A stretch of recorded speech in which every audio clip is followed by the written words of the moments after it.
Welcome to Momentum, a Race Forward podcast. I'm Handaleva, Manager of Podcast and Audio Initiatives here at Race Forward. This month, we're spotlighting a powerful conversation featuring a Race Forward leader in collaboration with one of our movement partners. Today, we're excited to share an episode from Solidarity Is This, the podcast of the Building Movement Project. This episode, titled Solidarity Strategy, features a conversation between Race Forward's Deputy Senior Vice President of Programs, Nico Vichiera, and host, Adaku Uta, Director, Movement Building Programs. Together, they explore what it means to move beyond performative allyship toward actionable, strategic, and enduring forms of multiracial solidarity. We're sharing this podcast that originally aired earlier this summer as we build momentum towards Race Forward's inaugural Just Narratives for Multiracial Solidarity convening, happening right around the corner, November 13th through the 15th in St. Louis, Missouri. Just Narratives, the anchor event of Race Forward's Cultural Week of Action on Race and Democracy, will bring together narrative strategists, storytellers, creatives, and organizers to co-create the stories and cultural shifts we need to achieve a truly just multiracial democracy. At Race Forward, we believe narrative strategy is more than messaging. It is about shifting mindsets, forging deep solidarity, and transforming public imagination through story, image, and shared vision. This episode offers a timely reflection of the kind of work we'll be deepening at Just Narratives.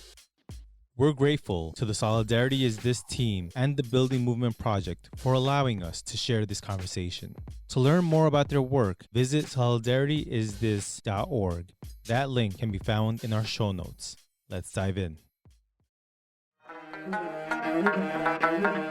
Welcome to the Solidarity Is This podcast, an initiative of the Building Movement Project, where we explore the power of collective action, reimagine our shared futures, and uncover stories of communities making solidarity possible.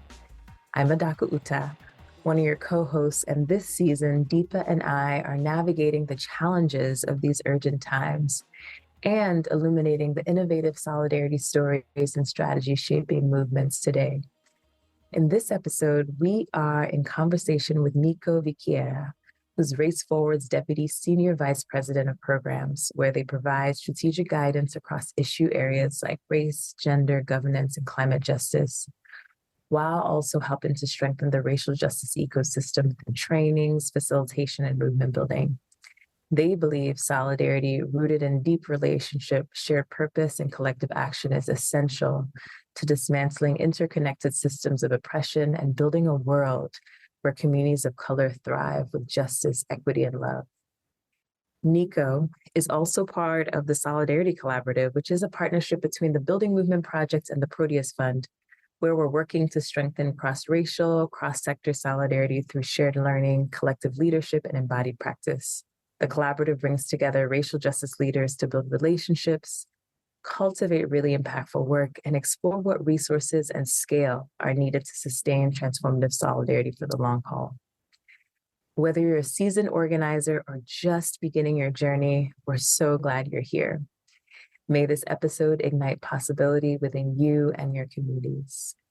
Welcome, Nico. So grateful to have you here. Thank you for making time in the midst of all that you're holding, and would love to know how you're arriving to this conversation.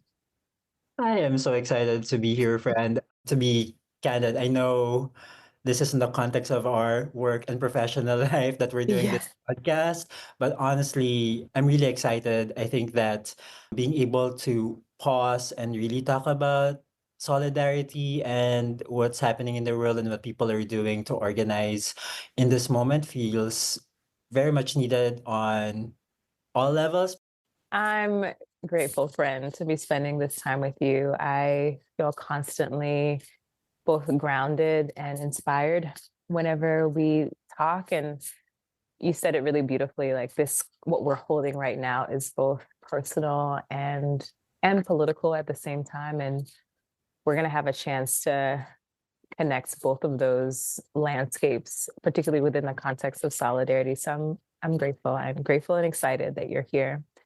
And you've been such a steady voice in the racial justice landscape, especially in a time when the backlash is so intense and the stakes are so high. And we are sitting here in a moment where the very concept of racial justice work is under attack from so many different directions.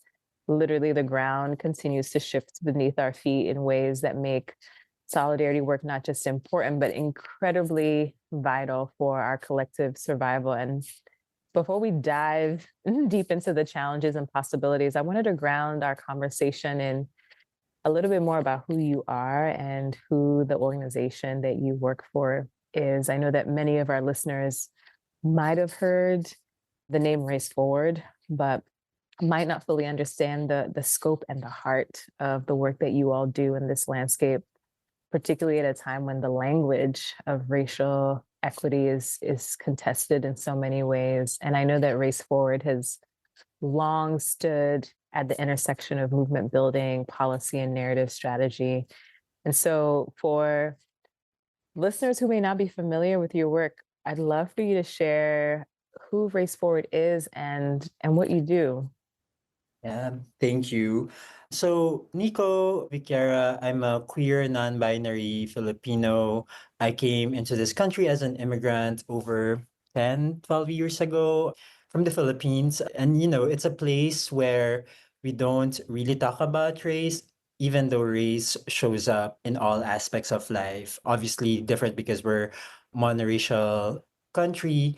When I moved to the States, it was so interesting to me because people were also not talking about race, even Mm, though it was very, very much present in the day-to-day yeah, life. And I think that my realization in hindsight is that that's by design, right? That's yeah, by intention to not really talk about race in a country that's really founded on systems of hierarchical racism. It's so interesting to find myself working for Race Forward years later. Race Forward yeah, 45-year-old National Racial Justice Organization. And you said it really well. We work at those intersections across different institutions and communities. We are home to the Government Alliance on Race and Equity, that is a membership network of local jurisdictions. So we have around 400 jurisdiction members who have committed themselves to advancing racial equity. And so our core mission is to really address structural racism, build a world where communities of color, people of color thrive with power, with purpose, with justice. We believe that change happens not just when communities win governing power or when institutions learn to advance racial equity. Our core theory of change rests on the idea that communities, institutions from across all sectors in the movement need to be collaborating for change. And so, in many hmm, ways, that's why I'm here. Solidarity is core central to the way that Race Forward thinks about how change happens, how we get closer to racial justice. And so, in terms of what I do, I'm the Deputy SVP of Programs at yeah, Race Forward. I work closely with our SVP of Programs, sort of to align all of our work across different departments and initiatives. But part of the work that I do, just to give context for the things that I might say in this conversation with you today, I'm also a racial justice facilitator. That's why I travel a lot for this work, because I do a lot of racial equity trainings with different organizations, individuals mm, across the country. And so that's something that I feel really good about doing in this moment, to really be showing up for people and facilitating challenging conversations about race, structural racism, and really coaching people to normalize and operationalize racial equity in their organizations. So that's part of my work. The other work that I am deeply invested in at the moment is our narrative strategy work. And yeah, so you might have heard this because it's getting more popular nowadays. But Race Forward thinks about narrative strategy as the practice of using stories, messages, imagery, and the arts in a very purposeful way to move people towards the values and worldviews we want to achieve. In many ways, that just means that, you know, narrative change is about changing the way we look at the world, changing the belief systems and the worldviews that anchor the way we operate in society. And so, in a moment where there's a lot of structural oppression, racial harms, a lot of harmful narratives about immigrants, about trans folks, about people of color, right? The work of narrative strategy is to really shift these dominant values towards those that are equitable, towards those that build solidarity and build hope. I think for folks who are entering the narrative work early on, we have a tool called the Butterfly Lab. It's a result of a cohort of folks working at the intersection of racial justice, immigration, and narrative that convened together for over 2 years. And this is the result of their work and their learning around what messages and what narratives are needed to shift the way that policies impact immigration and immigrants in this country. So that's something that would love for folks to check out as well. But yeah, that's who Race Forward is, and that's what I do at Race Forward.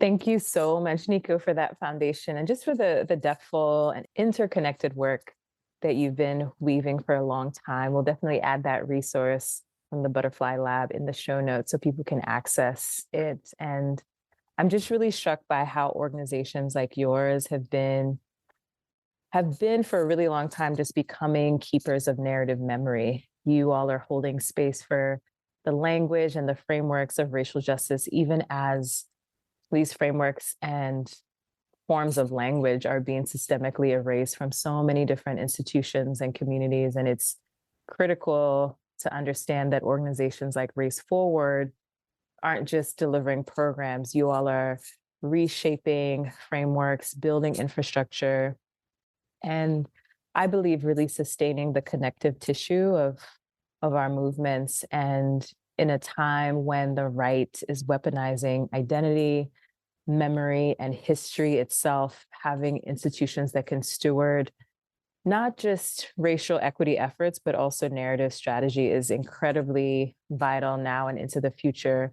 Because we know that we're not just fighting for policies, we're fighting for, and you said this really beautifully, we're fighting for how people understand the world and their place in it. And I think that that fight really begins with a lot of clarity on who we are, what we've survived, and also what it is that we're growing together. And it reminds me of how Tony Cade Bambara described the role of the cultural worker to make the revolution irresistible. Yeah. And I think to your point, it's precisely what narrative strategy does as its core, like really making sure that justice not only feels necessary, but it's inevitable in how we choose to live our lives. And I also think that it's really important for listeners to understand not just what an organization does, but just the deeper vision that sustains it all the time, and especially through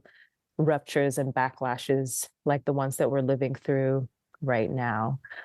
And speaking of navigating difficult terrain, we are witnessing a rise in authoritarian tactics, from more book bans to ICE detentions in plain clothes to the stripping of due process. And at the same time, we're also seeing organizations that are stretched so thin, organizations that are targeted and just outright defunded for doing the work that we are describing.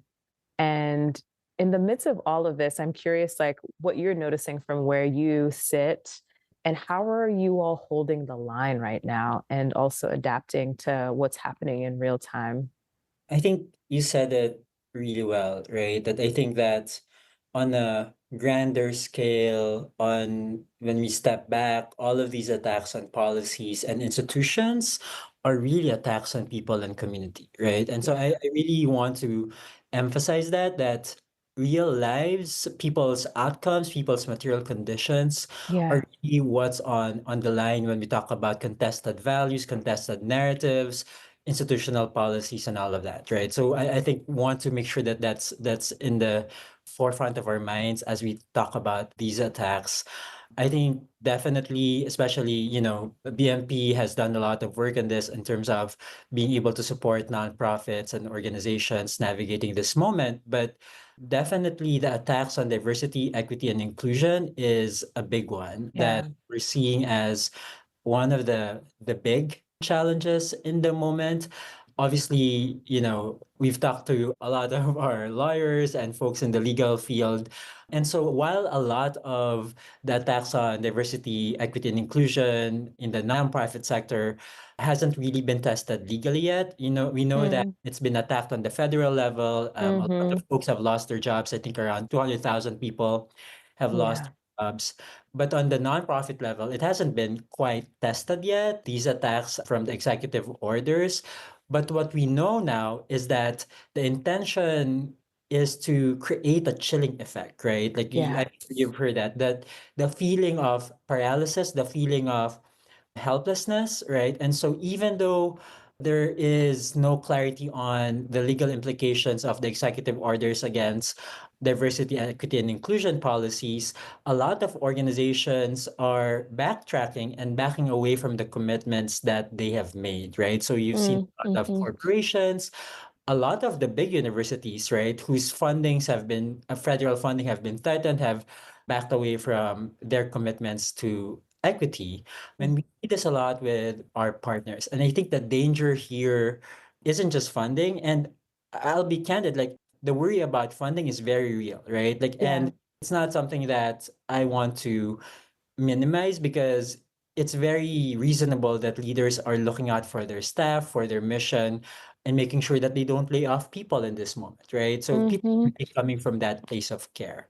The unintended effect, right, in immediately backtracking around equity work is that people are coming from a place of fear and not from a place of vision. The thing that's informing people's strategies and tactics and activities in this moment is fear. And Mm, that always a very dangerous place to operate from because you're not thinking about the goal, you're not thinking about the people, you're thinking about what you're trying to protect, to defend instead of what you're trying to move forward. yeah. So a lot of the organizations that I've been working with and training in the last 2 months or so from both government and also nonprofits, one of the clearest ways that they've responded to the moment is to, and this is in quotation marks, scrub equity language from their websites, from their public facing platforms, because they're so afraid of being targeted and being attacked in this moment.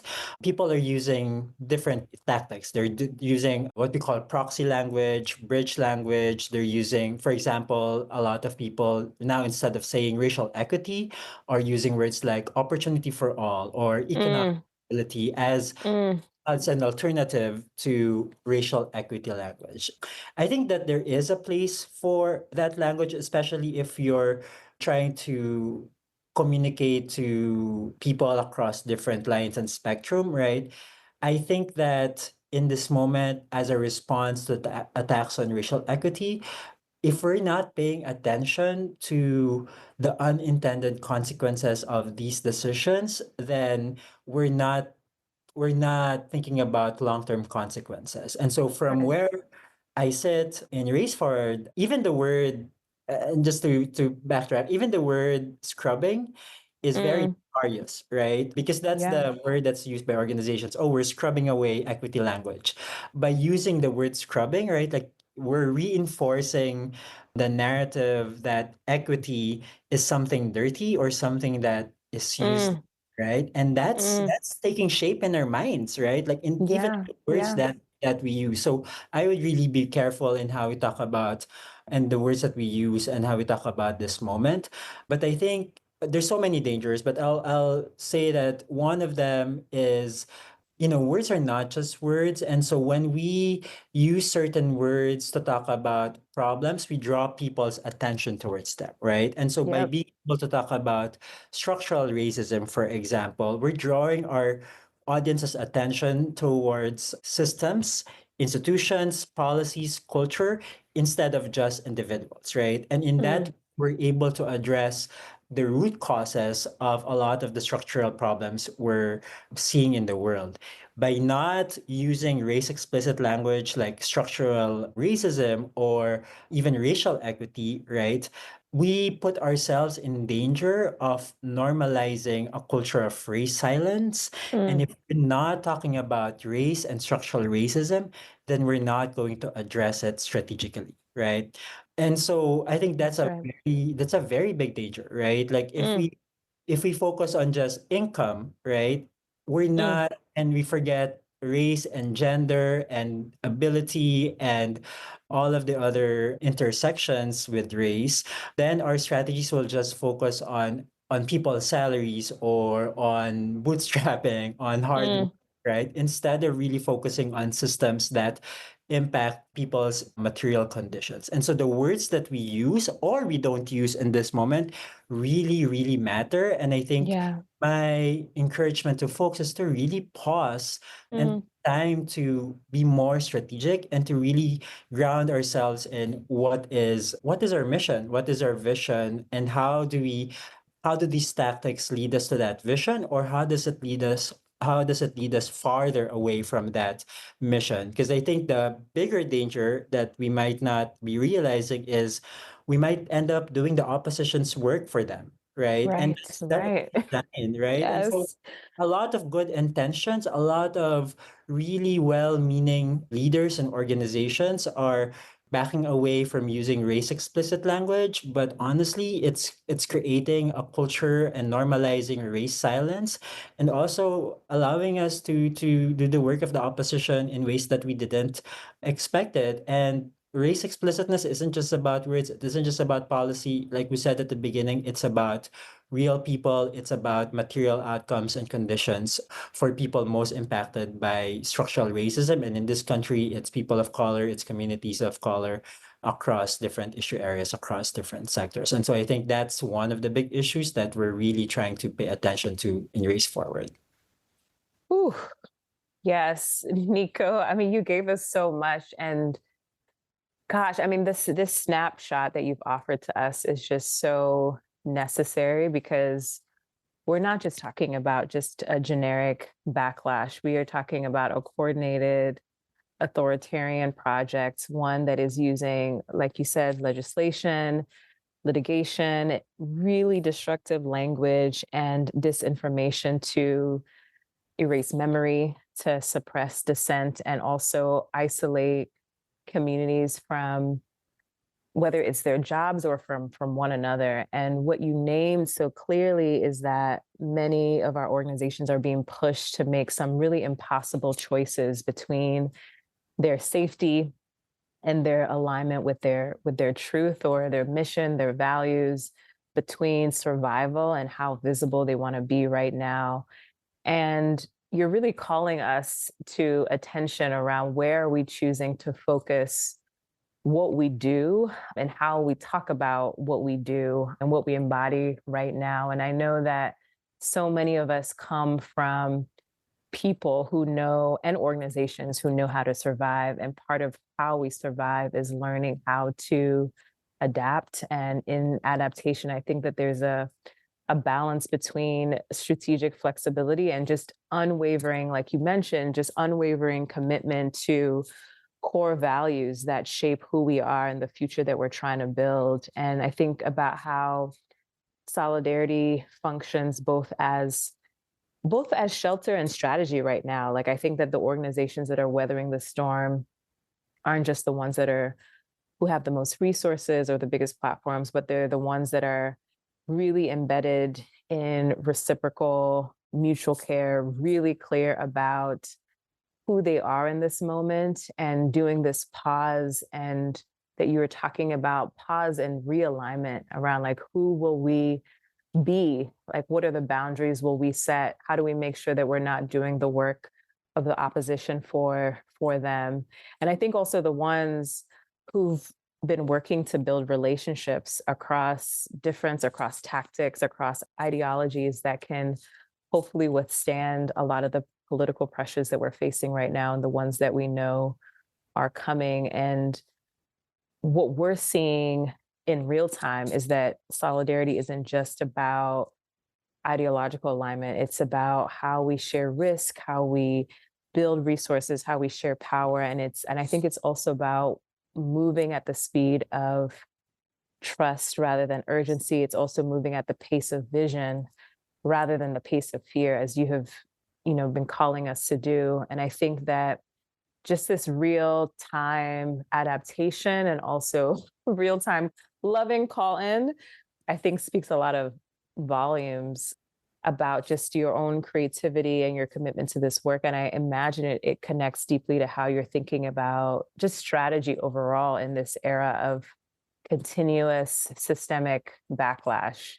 And, we've been talking about just the layers of erasure happening across race from not just institutions, but really from public conversation. And yet, there are so many people who have never stopped speaking the truth and will never stop speaking the truth. We were just talking actually right before this podcast episode of just how many people came out to the hands off mobilizations that happened this past weekend, and just the fortitude and the determination of people to keep speaking the truth, even though there's so many ways that the truth is trying to be ripped away from us or punished away from us, that people are still figuring out ways to be bold and take greater risks and reclaim language, reclaim body, reclaim power in these times of a lot of criminalization, erasure, and punishment. And so I'm curious for you, especially just we will see more backlash. We will see just more reentrenchment. We will see more attacks to organizations like ours who are doing work in the ways that we are. And I'm curious for you all, what are some strategies? Like what are some specific strategies that you already started talking about some of them, but what are you doing to make sure that the work that you do stays alive and rooted in our communities?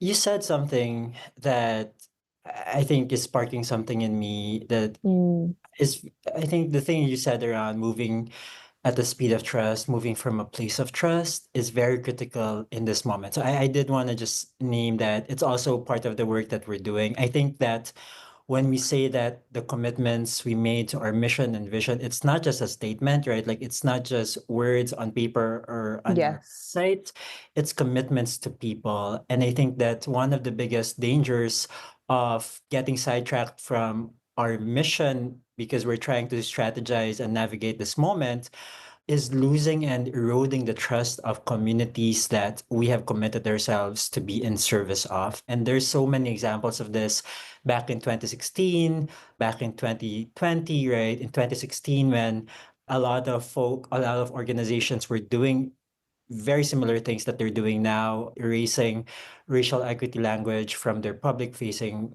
portals. A lot of people lost the trust of their communities because Mm, they felt isolated. They felt that they were left behind because folks were trying to defend funding or trying to defend their organization, or they were trying to get more support from other folks on the political line, right? And so mm, think that part of the work that we have to do in this moment is to really, really center trust with communities and relationship mm-hmm, with communities and really be doing assessment in real time around in doing something in doing a particular strategy.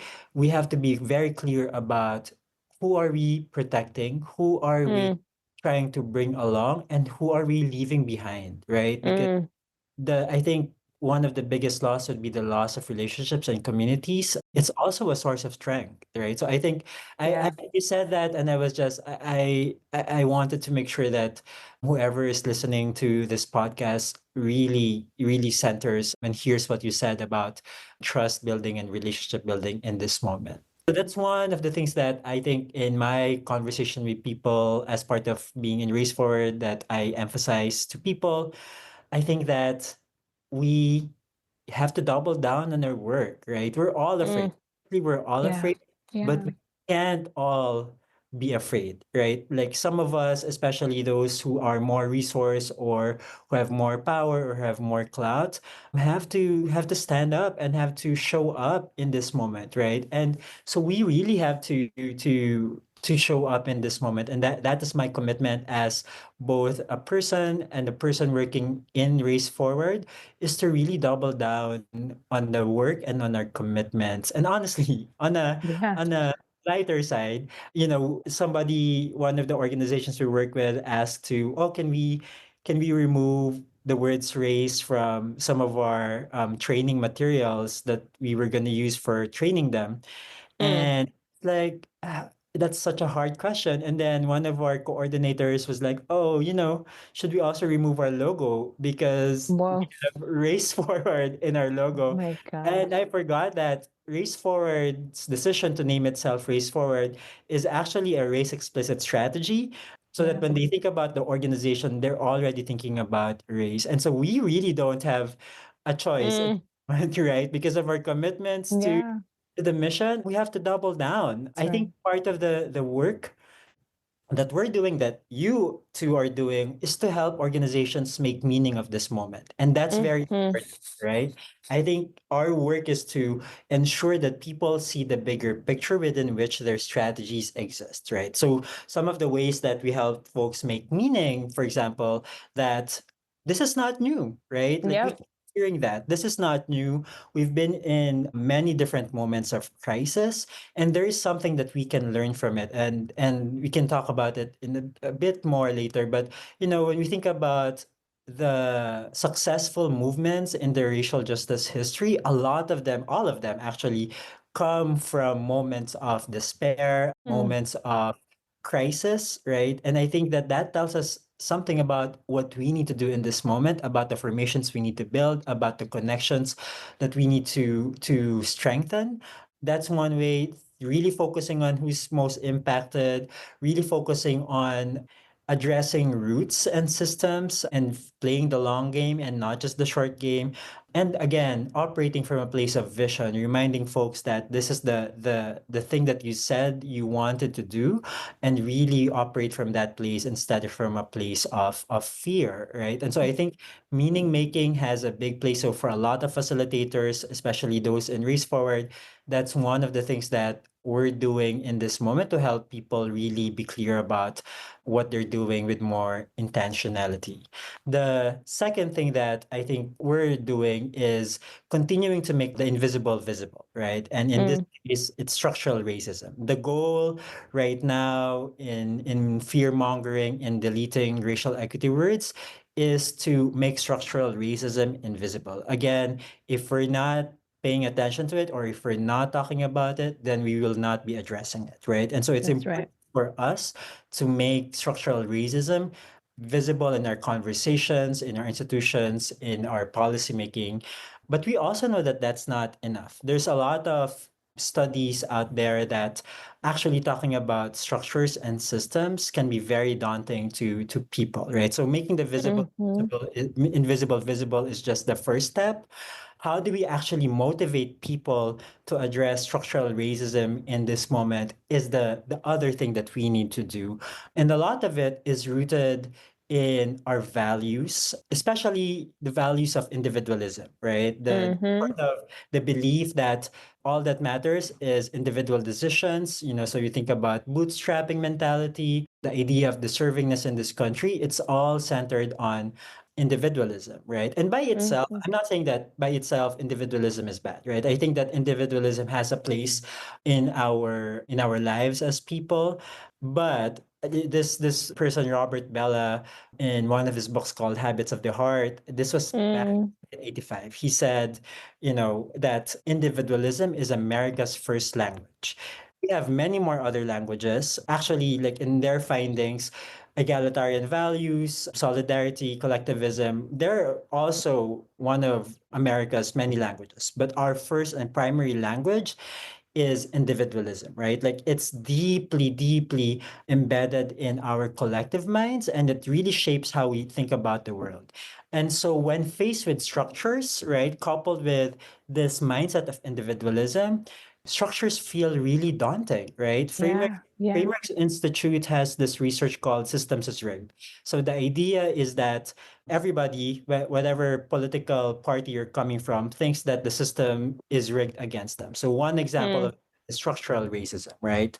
But one of their findings is that people fall into a sense of doom and gloom when thinking about structural racism, right? And it mm, leaves people helpless and hopeless because of individualism, right? When you think about, oh, I'm just one person, what could I possibly do to address these huge systems that have lasted for decades and for centuries, right? And so right. one of their other findings, Frameworks Institute, is that one of the antidotes to this feeling of doom and gloom when it comes to structural racism is solidarity and collective action, That's right? right. That That's when right. people enter into a mindset of solidarity and collective action, structural racism becomes less daunting, right? Because they Mm-hmm. feel that they are part of something bigger that can address something that's bigger than their individual self, right? And so Mm-hmm. the work that we're doing in the narrative landscape right now is really shifting mindsets and values from that of individualism to that of solidarity. We really, really need to be telling more stories, more messages, doing more art that emphasize Mm, solidarity building, because that shapes people's minds about that's how they right. approach systems, right? And so I think that that's one of the work that we're doing. The idea that, it's not just we're gonna come together and hold each other's hands. People Yeah. people can do that. That's also part of it. But I think that the idea that, once you enter into a solidarity mindset and to a solidarity thinking, you start realizing that we are all connected, that there is interconnectedness in the world, right? Like that what happens to me happens to other people and other creatures. And so what happens to the other people happens to me. And I think that Yes. Yes. that tells us that when we address the issues that is impacting those who are most vulnerable and most impacted, we're actually addressing conditions for ourselves too, that everybody. Mm-hmm. Mm-hmm. And so, this idea of shared fates that is grounding solidarity and collective action, I think that is the work of our narrative strategy in this moment, is to really Mm. shift people's mindsets from individualism to collective action and solidarity thinking, because I think that's really key to driving racial justice in this moment. So much here. I keep coming back to what you were offering us around meaning. And I think that there's this profound crisis of meaning unfolding all around us. I think part of it is a spiritual and emotional undercurrent beneath a lot of the political chaos. People are just hungering for belonging, for purpose, for some solid ground to be on when everything feels like quicksand. And there's so much research that shows that this isn't just about, and we've been talking about this isn't just about policy fights. It's about who we are to each other and about what stories give our lives meaning and coherence, and what we do with what we know. And what we're seeing in community after community is just varying levels of deep disorientation. I think the economic shifts of the last decades, the hollowing out of a lot of our work, the fraying of so many social safety nets that people rely on, and just the transformation of stable jobs into just very precarious gigs that aren't really sustaining people. And the right hasn't just changed people's material conditions. I think that they've ruptured the narratives that have helped people make sense of their place in the world and their connections, our connections to each other. And in that void of meaning, authoritarians are offering very simple stories. It's that person's fault. It's that group's fault. Those people are crossing borders. Those protests those protesters in the street. Those elites looking down on you. We don't need each other. And like you said, these narratives are powerful precisely because they speak to the ache of what people are needing. For belonging, for dignity, for a world that makes sense again. And even as they channel those legitimate needs into paths of division rather than connection, so many people get caught in that crossfire. And so I think you have done such a really beautiful job of just reaffirming how much of this work is about reshaping how we exist in this world, and creating the spaces where people can find themselves in relationship again, where they can rediscover agency and purpose and hold fear and courage at the same time. It is possible to be afraid and still be courageous. It is possible to be afraid and still take great risk. It is possible to be afraid and thaw out and do what you need to do in order to move alongside our people in order to create change. And we've been talking about solidarity, and there's been so many powerful examples in this moment, and not just in this moment, like throughout the course of time, where our people keep reorienting their attention towards the people rather than all the things that are trying to keep us away from each other or the things that are trying to keep us afraid. And I've been holding close this story that unfolded in South Dakota recently, one of those moments that just kind of cuts through so much of the noise and reminds us of what's possible when people find each other across so many manufactured divides. And I got to hear about and also witness some of this. Like, just imagine like a place of like rolling prairies, family farms that stretch back generations, and small towns where everyone knows your business. And just cutting through the terrain of these lands, or at least trying to, was a proposed carbon dioxide pipeline that would have sliced through hundreds of properties without people's consent. And what happened is, I think, a kind of beautiful alchemy that we don't talk about enough. Like, farmers who had Trump signs in their yards started showing up to the same meetings as environmental activists who had been at Standing Rock. Fourth generation ranchers found themselves just like nodding in agreement with climate scientists.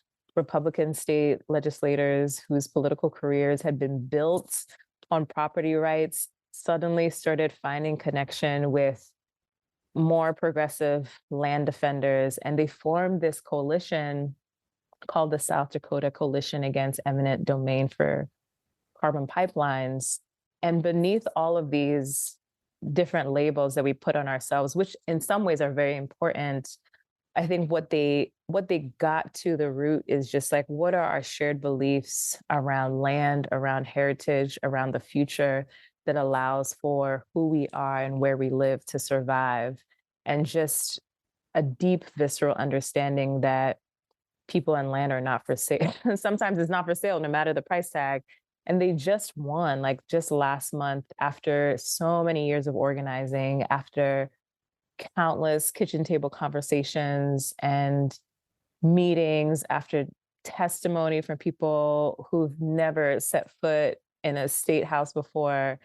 The South Dakota governor just signed into law banning the use of eminent domain for carbon pipelines. And even one of the main companies that was backed by big agriculture and Wall Street money, I think their name is Summit Carbon Solutions, they've paused this bulldozing legal strategy and also withdrawing their efforts to do stuff with the land there. And I think that I just feel moved. I mean, there's so many examples like that that I've been witnessing and hearing about, and have community members who have been organizing around, and just witnessing how people are able to find each other. Like, it's definite, people do not have perfect alignment and agreement on every single issue when we come together.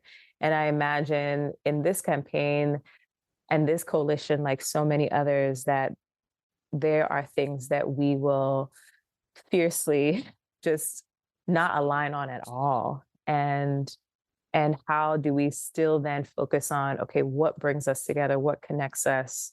What do we want to protect together? And I think that this campaign is also a really powerful testament of the power of narrative. Like they didn't just choose to, you mentioned this earlier, like they didn't just choose to oppose something, but they fundamentally changed the story about who gets to decide what happens on the land, about whose voice counts, and reclaiming the language of progress. Like the corporation had their own narrative around what progress means, what a clean energy infrastructure means.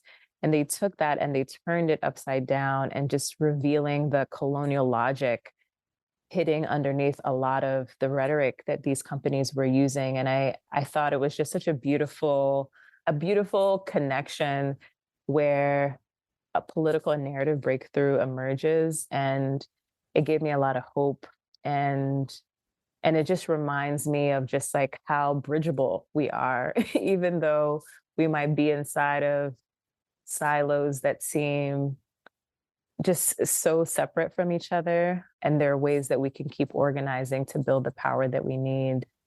And yeah, so I'm curious for you, are there stories like that for you right now that are both like giving you or that are revealing how solidarity is being embodied inside of your work? First, can I say what a gift. I know it was just her birthday, but I feel like the story that you just told is really such a gift to me in this moment. And these are the stories we need to be telling, right? Like Yeah. it's not that we don't want to talk about all the bad things happening in the world. We also need to talk about those, but we also need to train our focus on stories like this that are beautiful, that are empowering, that are motivating, energizing, and I think it sparks a lot of things in our minds, right? I think it was like I think it is Angela Davis.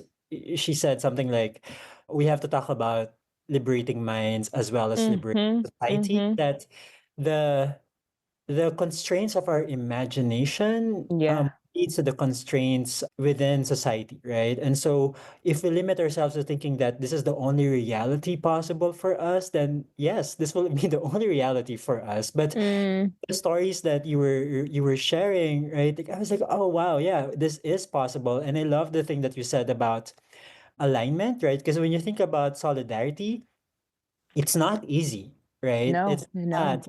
It is it is probably one of the hardest thing It's so hard. to do. From a if we're talking you're using business language, the return on investment is unlimited, right? I think that when you were saying that we don't need to agree on everything, right? Solidarity doesn't mean that you have to agree on everything, but you have to at least have some shared vision for what it is that you're trying to build or change. And I think that that was such a beautiful storytelling, friend, that I really appreciate. And Mm. that's you know that also brings to mind the importance of conflict transformation in Mhm. solidarity movements. I think that when I think about all the movements around us and in history, they were not perfect. They were not No, a no. lot of the leaders. There was a lot of infighting, a lot of Yeah. disagreements, politicking, right? And that's part of it, right? Because Yeah.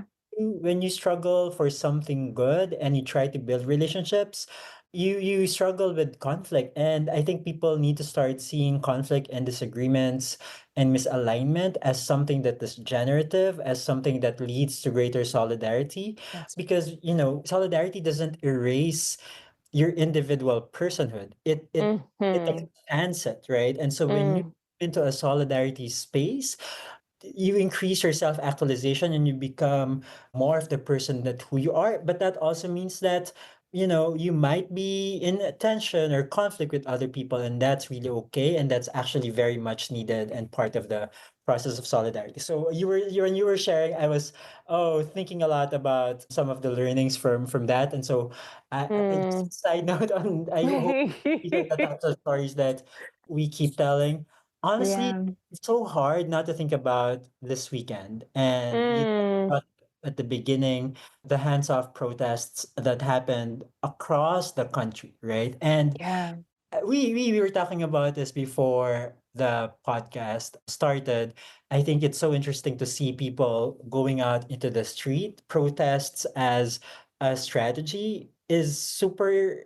it's ever been present in all of the big movements. When you think about the civil Yeah. rights movement, the uprisings, all of these big movements had an element of protest in large ways. And so it's not surprising that people came out of the street, but there were also, I think, some things that were very interesting and things that we could learn from. I think one of the things was that, which mirrors your story actually, that it was people even from more Yeah. conservative places, right? Like Mm-hmm. coming out, and in those places where the risk is higher, right? And so Yeah. people are willing to really be exposed to risk, even in conservative places, to really advocate for justice, advocate for equity, advocate for immigrants, right? I think there was such a diversity of people. I love seeing young people really speaking out about issues.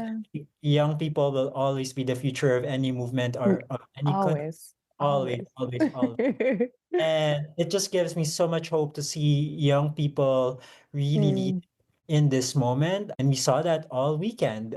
And I think the other thing that felt really important to hold as I was looking at all the different pictures, all the different videos, and even in my own community in San Jose, experiencing it, is that while the focus is on the fight against fascism, authoritarianism, and other harmful policies, I think that there was also a diversity of an intersection of different issue areas, right? That mm-hmm. we saw even in DC, for example, as the hands-off protests were happening, a large contingent of people were also advocating for Palestine, right? Like That's I right. think that in many places you see posters calling out policies that were harmful to trans folks or for immigrants, etc. And so just the intersectionality of identities, issue areas of different people coming together in this moment, it feels like such a very important learning when we think about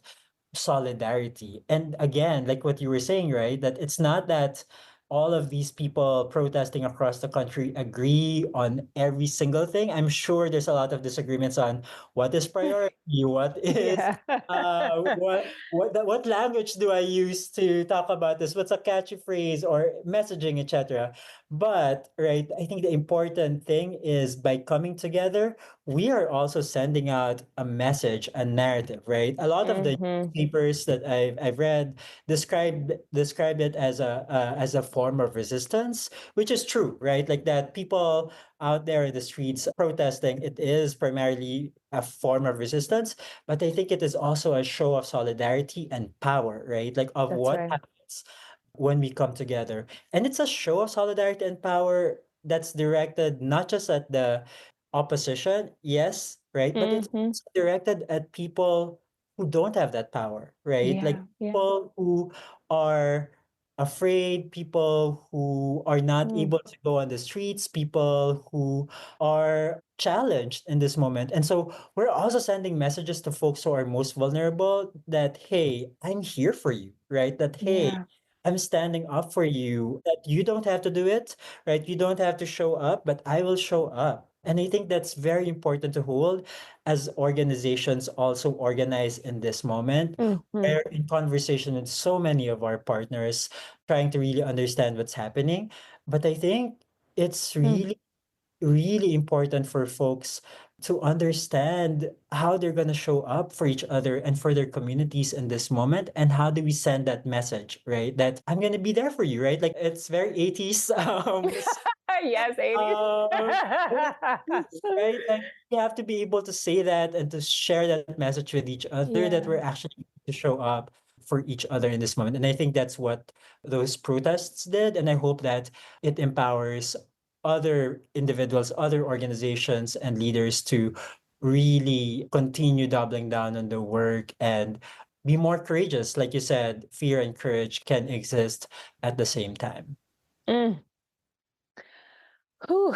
I am just deeply moved by, I mean, everything that you shared. And I think what you just offered is exactly why conversations like this matter so much. And they just keep reminding us that even in challenging times, there are people doing the persistent work behind of or in front of the scenes to build towards the existence that we all need. I so appreciate you talking about just this quality of hope. Like it's not a performance, it's a praxis.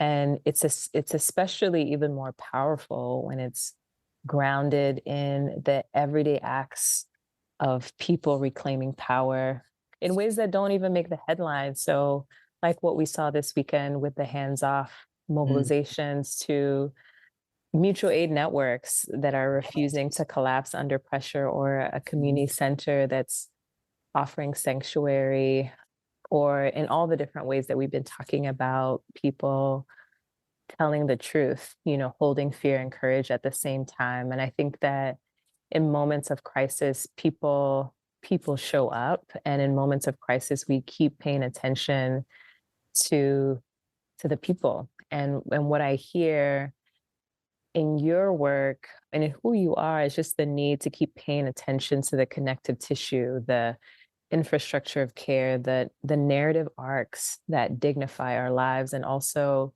the solidarity ecosystems that will help us co-create what we long for. And the stories that we tell about what's happening right now, whether we frame these times as apocalypse or opportunity, as an ending or a beginning, or whatever, I think, like you said so beautifully, that it shapes what possibilities we can imagine and what possibilities we can reach for.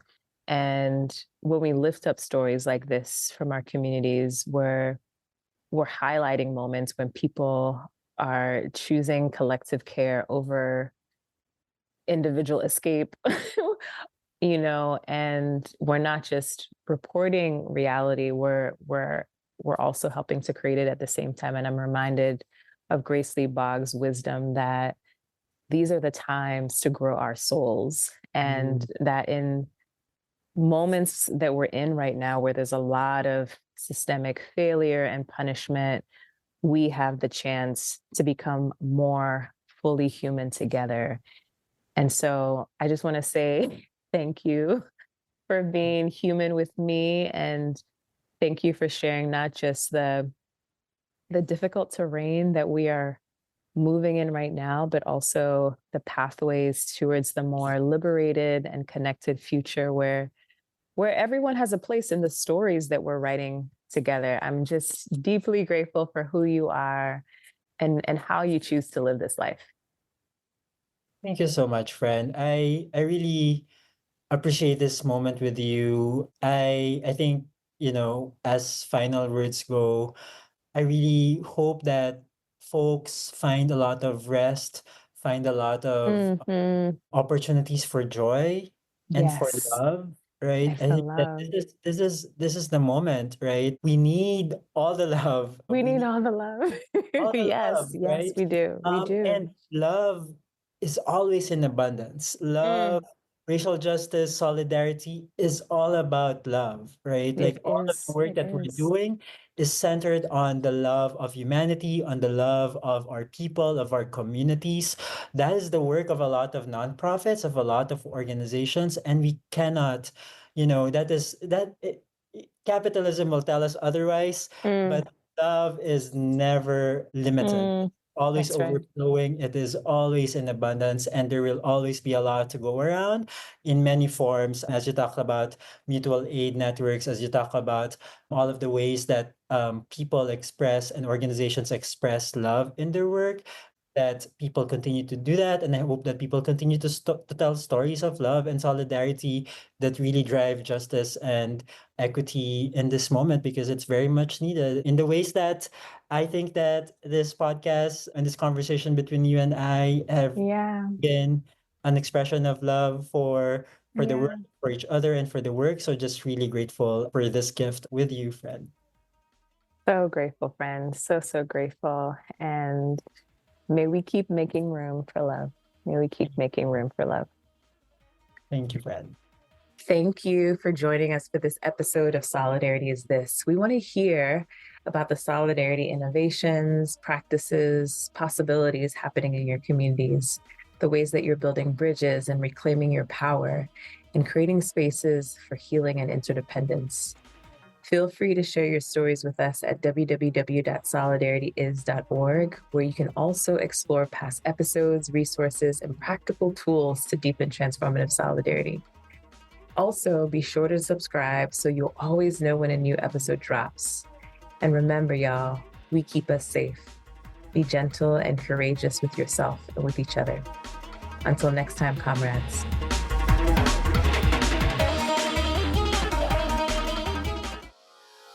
Thank you for listening to this special episode of Momentum, a Race Forward podcast. Thank you once again to the Solidarity Is This team and the Building Movement Project for sharing this powerful conversation.